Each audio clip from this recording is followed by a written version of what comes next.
Meus amados irmãos e irmãs,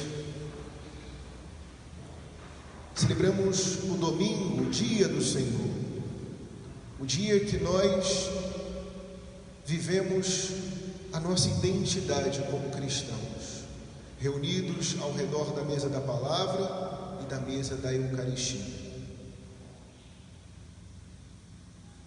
O Papa Emérito Bento XVI escreveu um documento chamado Deus Caritas Est, Deus é amor.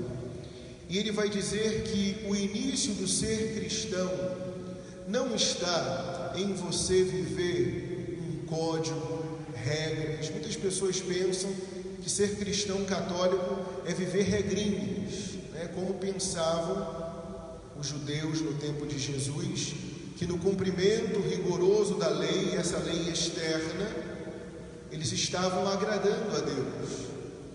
Então o Papa Emérito Bento XVI vai dizer que o início do ser cristão está no encontro com uma pessoa, Jesus Cristo, e no nosso relacionamento com esta pessoa. Por isso que quando celebramos a Eucaristia, Ele está no meio de nós celebramos esse relacionamento do nosso coração com Jesus. E Jesus, Ele é a palavra. Sabemos que Ele é a palavra eterna, que veio até nós e que produz fruto em nossa vida, quando nós entramos num relacionamento com Ele, para poder depois dizer como São Paulo: vivo, mas não eu, é Cristo que vive em mim. Então, meus amados, a grande temática do domingo de hoje é a palavra. Então a primeira pergunta para nos provocar: que lugar a palavra de Deus ocupa na minha vida? São Jerônimo, ele vai dizer que ignorar as Escrituras é ignorar a Cristo. Que lugar que Cristo ocupa, Ele que é a palavra, na minha vida? Esse questionamento, esta provocação, a partir dos textos da Escritura, devem mover o nosso coração. Jesus, em outro momento, vai dizer que quem ouve estas minhas palavras e não traduz em vida, não as põe em prática, é como um homem imprudente que construiu a sua casa sobre a areia movediça deste mundo. Mas aquele que ouve as minhas palavras, esta palavra que é uma palavra interna, porque Deus, quando nos criou, Ele já, podemos assim entender, implantou em nosso coração a sua lei eterna, a sua palavra, aquilo que o catecismo chama voz da consciência. Faz o bem, evita o mal. Então já existe uma voz eterna dentro de nós. Claro que de todas as formas tentamos sufocar essa voz com os entorpecentes deste mundo, quase que anulando e apagando esta voz dentro de nós. Mas existe uma palavra externa, que é a palavra de Deus proclamada. E esta palavra vem despertar a nossa consciência, muitas vezes já adormecida. Então quem ouve estas minhas palavras e traduz em vida, ou seja, se torna outro Cristo, procura viver a sua vida orientada para Ele. O Papa continua, porque a partir deste encontro, Ele apresenta diante de nós um novo horizonte, uma nova orientação para a nossa vida. Quantas pessoas que antes conhecíamos estavam perdidas no mundo, por que não dizer nós mesmos? E diante de um encontro com a palavra de Deus, com o próprio Cristo, a vida adquire um novo sentido, um novo caminho, uma nova orientação. Então nós vemos que existe da parte de Deus uma intencionalidade, Deus que Ele vai ao encontro. A primeira leitura: tal como a chuva e a neve que desce do céu e para lá não voltam, mas vem para irrigar e fecundar a terra, para fazer germinar e dar semente, para o plantio e para a alimentação, assim a palavra que sai de minha boca não voltará para mim vazia, antes realizará tudo que for de minha vontade e produzirá os efeitos que pretendia ao enviá-la.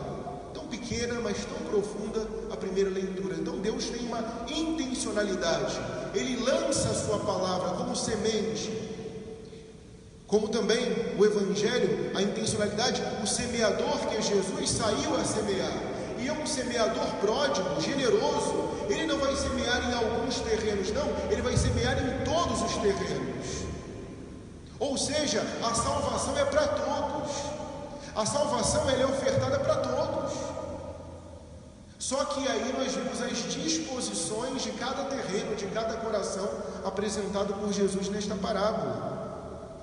Sabemos que a palavra é a semente, e ela mesma diz de si mesma: tua palavra é lâmpada para os meus passos, é luz para o meu caminho, ela orienta o meu caminhar. E a palavra de Deus, ela é viva, e aqui então nós vemos essa palavra como um organismo vivo, entra em contato com o nosso organismo espiritual e vai modificando, transformando. Assim como um vírus, uma bactéria, que claro, eu entendo o sentido que o padre quer trazer, assim também a palavra de Deus, quando entra em contato com o nosso organismo, ela vai mudando, transformando para o bem, claro, vai nos tornando outros Cristos. Então aqui nós vemos a disposição do coração para a semente crescer e produzir frutos. Então as implicações na vida: se comprometer com a palavra. Se a palavra de Deus está sendo lançada nos nossos corações, nós devemos assumir um compromisso com essa palavra. Se existe uma intencionalidade de Deus que vem ao meu encontro, como a primeira leitura, assim como a chuva que desce do céu e vem tocar o solo do nosso coração, assim também como a semente de Deus é lançada, é proclamada sobre nós, eu preciso me comprometer com esta palavra.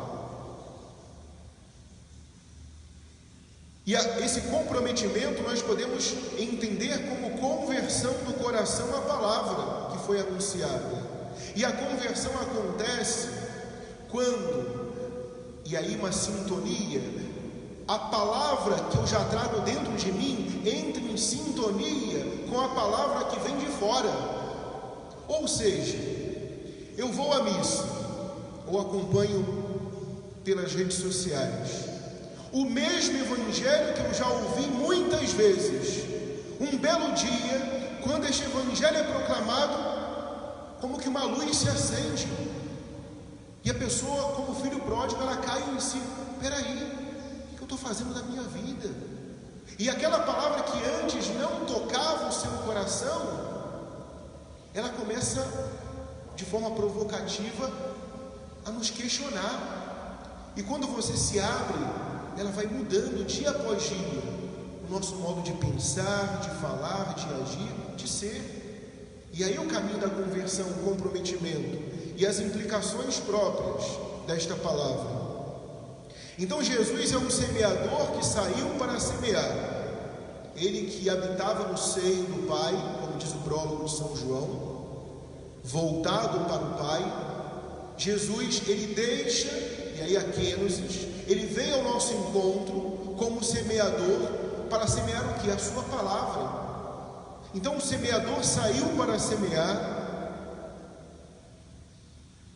Então a iniciativa parte de Deus. E esse semeador é generoso, já disse. Ele joga a semente em todos os terrenos. Então aqui Jesus, e o Evangelho na forma mais longa foi o que nós proclamamos, Jesus ele vai explicar esta parábola. Então primeiro ele começa falando sobre a semente que cai no caminho. A semente caiu na beira do caminho, um terreno pisado já, um terreno duro. Se nós pegarmos a meditação de São Tomás de Aquino sobre este Evangelho, ele vai falar desse primeiro terreno como a memória, a humanidade que vive em um contínuo esquecimento de Deus. A semente cai e logo se esquece. A pessoa escuta a palavra e já esqueceu. É interessante que o nosso mecanismo, a forma de interesse que temos, quando vemos uma notícia sobre uma informação que nos apraz, temos uma facilidade tremenda de gravar. O padre começa a homilia e pergunta: o que foi a primeira leitura? As pessoas já nem lembram. O que disse o Salmo? E a segunda leitura? Então é essa semente que ela cai no caminho. A humanidade que esquece com muita facilidade de Deus. Nós temos um interesse muito grande para outras coisas. E aí a curiosidade, esse tempo agora que as pessoas estão mais em casa, né? Curiosidade, saber como é que estão as coisas lá fora. E o tempo que nós temos para Deus. Então esse estado de esquecimento chamamos pecado. Aqui nós estamos no Evangelho de São Mateus, mas se nós formos em Lucas, capítulo 8, versículo 5, o Evangelho sinótico, o texto vai dizer que a semente foi pisada. Semente pisada é o homem que despreza o amor de Deus, o homem que recusa. Então, se falamos de terreno e de disposições do coração, o terreno é o nosso coração. E as disposições, a semente que cai à beira do caminho é o homem que recusa, que esqueceu de Deus. É o homem que rejeita o amor que Deus oferece. Porque Deus vindo, Ele que é o amor, vindo ao nosso encontro, Ele se oferece a nós. Mas mesmo assim, pode ser que não seja o seu coração, mas existem corações que ainda rejeitam o amor ofertado por Deus.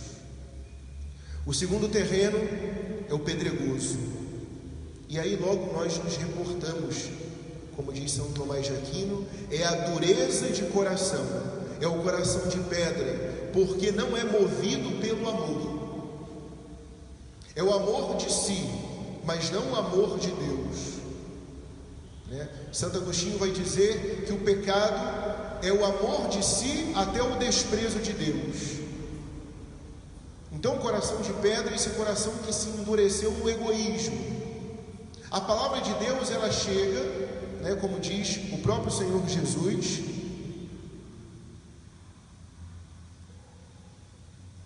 a semente que caiu no terreno pedregoso é aquele que ouve a palavra e logo recebe com alegria.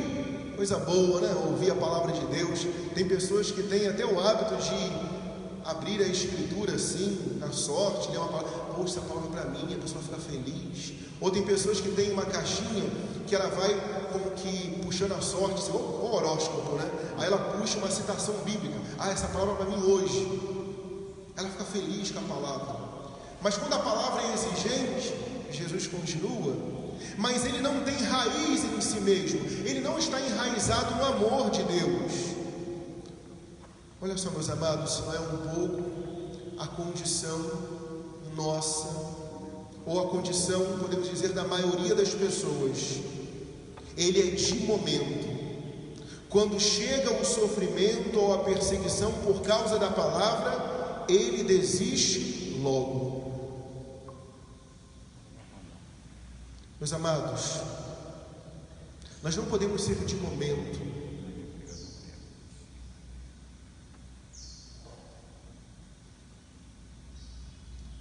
Nós precisamos, meus amados, viver nesta palavra e se comprometer com ela.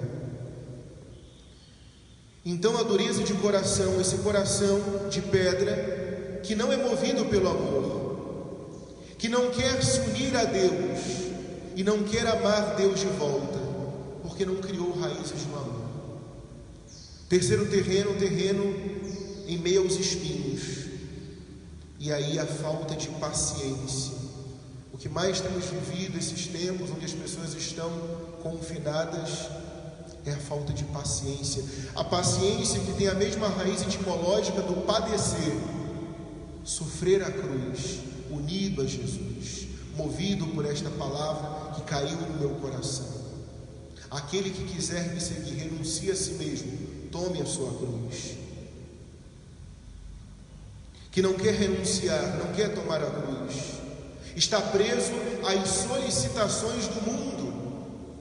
A cultura que nós vivemos, uma cultura do analgésico, uma cultura dos entorpecentes. Ah, eu estou estressado, eu vou tomar uma bebida, eu vou usar uma droga, eu vou buscar, né, a questão do sexo livre, o prazer de momento. Ah, eu estou muito estressado, eu preciso de prazer. É o coração em meio aos espinhos.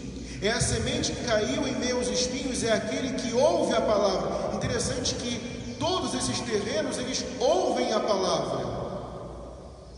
Então ninguém pode dizer, eu não escutei a palavra. É porque a pessoa não está comprometida com a palavra. Mas as preocupações do mundo, Jesus vai dizer, tomai cuidado para os vossos corações não se tornarem insensíveis. E o que torna insensível, diz Jesus?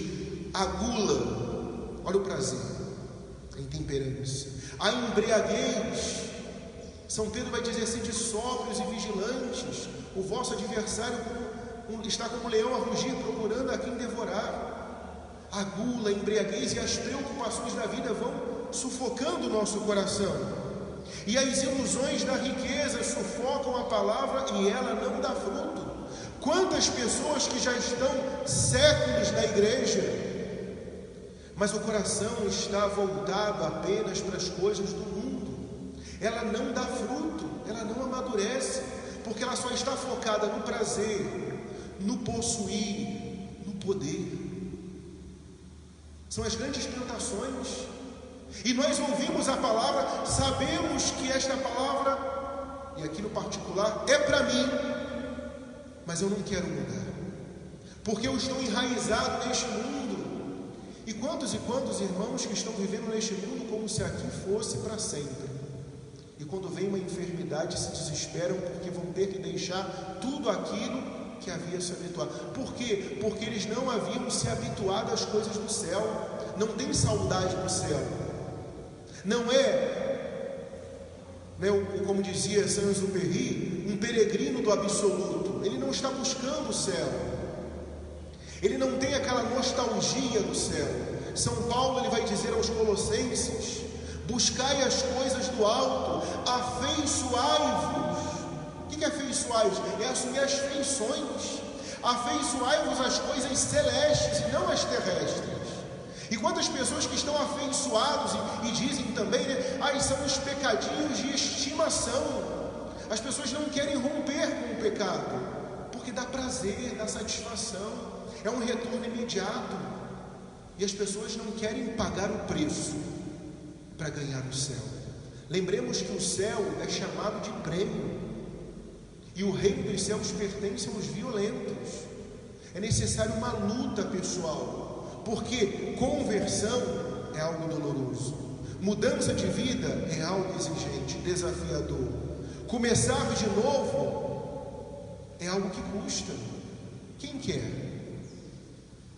É necessário para o cristão sempre, diante do confronto com esta palavra, entendam bem a palavra confronto, porque a palavra de Deus vem nos dar um chacoalhão. Diante da minha vida confrontada com a palavra, chega um momento que eu preciso cortar. Conversão é cisão, é cortar. Eu preciso mudar de vida, porque a vida que eu estou escolhendo para mim não está gerando frutos. Ou o meu coração é a terra à beira do caminho, ou o meu coração não tem raízes em Deus, porque o terreno é pedregoso, ou o meu coração está sufocado com as coisas do mundo, meio aos espinhos, ou o meu coração é esta terra boa, fecunda, que escuta atentamente a palavra de Deus e as põe em prática. A palavra obediência, porque Deus nos chama à obediência. Ele nos trouxe a este mundo e nos chama a viver segundo a sua vontade, não a nossa. E a vontade de Deus é perfeita. Sabedoria dos humildes, como diz o Salmo. A palavra de Deus é um caminho de libertação da nossa alma, do nosso coração, viver a palavra. E a palavra obediência vem de obe audire. Do latim obe audire é escutar com atenção. Eu não posso fazer pouco caso. No Evangelho, Jesus vai retomar a profecia de Isaías. Ele vai dizer: eles ouviram com má vontade e fecharam seus olhos para não ver com os olhos, nem ouvir com os ouvidos. A palavra de Deus vai dizer: se hoje ouvires a voz de Deus, não fecheis os vossos corações. Existem pessoas que nesse momento podem estar escutando e nunca deram a atenção devida à palavra, mas hoje a palavra de Deus está te alcançando. E se ouvires a voz de Deus, não fecheis os vossos corações. Existe dentro de nós uma luta, o homem velho ainda não morreu. Só que nós não queremos matar o homem velho, queremos continuar ali acariciando, cuidando dele, né? Vai que alguma hora eu precise dele. Não, meus amados, renovai o vosso espírito e a vossa mentalidade, diz São Paulo, revestindo o homem novo. Desperta tu que dormes, levanta-te dentre os mortos e Cristo te iluminará. É preciso uma decisão, permitir que esta palavra de Deus, que é luz, dissipe as trevas do nosso coração e nos dê uma vida nova. A boa semente que cai na terra boa. A semente é sempre a mesma, a semente é boa. São os corações, os terrenos que são diferentes. Por isso devo pedir: Senhor, muda o meu coração. Eis que vou tirar do vosso peito este coração de pedra, no lugar colocarei novo coração de carne. Renova, Senhor, o meu coração. Dai-me, Senhor, um coração novo. Essa deve ser a nossa oração. Um coração bom, como diz a primeira leitura, que realizado tudo e produzindo os efeitos que pretendeu. A palavra de Deus é viva e eficaz e produz o efeito que Deus pretende quando Ele encontra um coração aberto. A abertura à graça, a vida aberta às virtudes, produzindo fruto de santidade, frutos de vida eterna. Pois bem, meus irmãos, o desafio está lançado. Que tipo de terreno eu pretendo ser? Ainda que hoje eu reconheço que eu ainda não sou a terra boa, é uma constatação, mas eu não posso me conformar. Eu devo lutar para trabalhar essa terra. Vou arar essa terra, vou regar, vou prepará-la para que cada vez mais a semente de Deus possa cair e produzir frutos de santidade, frutos de vida eterna. Em nome do Pai, e do Filho, e do Espírito Santo.